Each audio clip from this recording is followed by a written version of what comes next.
So when was the last time that you discovered music that genuinely surprised you? If it's been a while, chances are you're stuck in the recommendation loop. The same artists, the same sounds, the same moods, just slightly rearranged and fed back to you day after day. This isn't just an opinion piece, this is going to be a study. We're talking about dopamine, listening behavior, real data, and more importantly, we're talking about how to get that feeling back. There was a time when discovering music felt like a hunt. You didn't wake up to a perfectly curated playlist. You heard a song on the radio at just the right moment. A friend had burned you a CD, if you still remember that. You bought an album based solely on cover art. That effort actually mattered. Effort creates anticipation, and anticipation is where dopamine lives. Today, music is instant, infinite, always available. Streaming has reshaped how we consume music. In the first half of 2025, global on-demand audio streams hit 2.5 trillion, and streaming now accounts for 92% of music consumption. Playlists dominate listening. Around 68% of Apple Music users rely on playlists to discover or consume music, and algorithmic playlists account for 61% of programmed listening. Most of the music that you hear isn't the result of curiosity, it's the result of prediction, and prediction changes how your brain engages with music. Dopamine isn't a pleasure. That is a very common misconception. Dopamine is anticipation. It's the chemical that fires when your brain expects a reward. It's why searching for something can feel more exciting than actually getting it. Music used to trigger dopamine because discovery involved uncertainty. You didn't know if the album you bought was going to be good, and you didn't know if the band your friend recommended would click.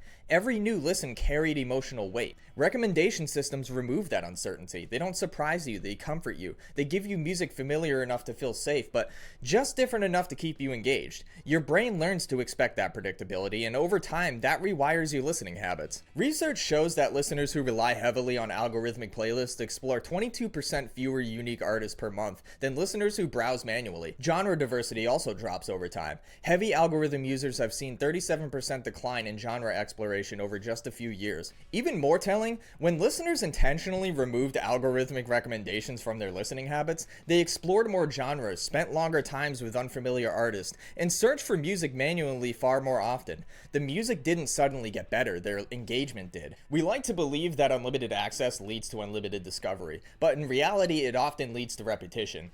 Today, most listeners overwhelmingly favor playlists over albums. In fact, roughly 31% of music discovery now happens through playlists, while albums only account for about 22%. Album listening, the kind of music that you sit with an artist's vision from start to finish, has become the exception rather than the norm.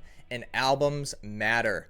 Albums are where artists take risks, where themes develop, where pacing exists, where discomfort is intentional. A shuffled playlist removes that context, flattens the emotional arcs, and turns music into background noise instead of an actual experience. Even though millions of songs are available at all times, most of our listening stays within a very small comfort zone. Around 50% of weekly streams still come from catalog tracks, meaning older songs dominate listening behavior, and only a small portion of music is quote-unquote new.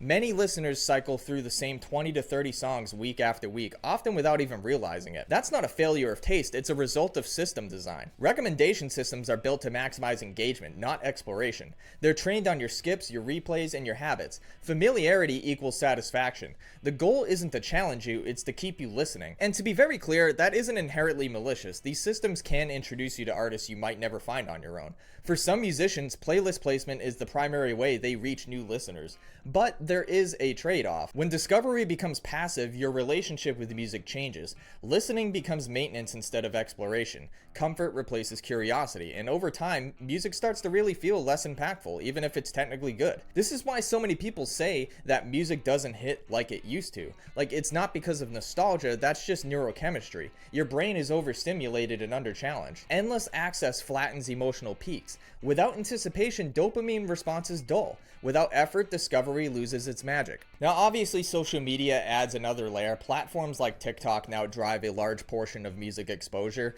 but research shows that many of these discoveries don't translate into deeper listening. Snippets go viral, songs spike briefly, and then disappear completely. Exposure isn't the same as connection, and connection is what music is supposed to create. So what do we do about it? You slow down, you create a listening experience for yourself, and engage with music rather than putting on music and doom scrolling through social media. Studies show stronger retention, deeper emotional attachment, and greater long-term enjoyment. Listening to full albums, reading about artists, exploring scenes instead of singles, and just letting yourself sit with the music that doesn't immediately click rebuilds the anticipation loop that dopamine thrives on. And I honestly think my generation's starting to finally wake up to this a little bit. I often see a lot of videos of people talking about how they're going back to physical media, listening to CDs again rather than streaming, or collecting and listening to vinyl again. People have started to realize that simply tapping your screen to play a song isn't the same as popping open a CD or taking a vinyl record out of its sleeve, and that's because people crave a connection that's been lost in this digital age. Music isn't necessarily broken, but our relationship with it is definitely strained. The thrill you're missing isn't gone, it's just buried under ease and endless choice. Slow down, take some risk, get lost again. Because somewhere out there in that vast ocean of music is your new favorite artist or band just waiting to be discovered. And I promise when you stumble upon them without the help of an algorithm, it's going to feel like you just hit the jackpot. Guys, that'll do it for today's video. I really hope you enjoyed. Let me know what you think about this in the comments below. Do you feel like that it's better for you to find artists or bands manually rather than go to playlists or use algorithms? Let me know. I'm genuinely curious. I would love to talk to you about it. If you enjoyed this video, please be sure to hit that like and subscribe button along with the notification bell to stay updated on when new content like this drops. Thanks for watching. God bless, and I will see you in the next video. See ya.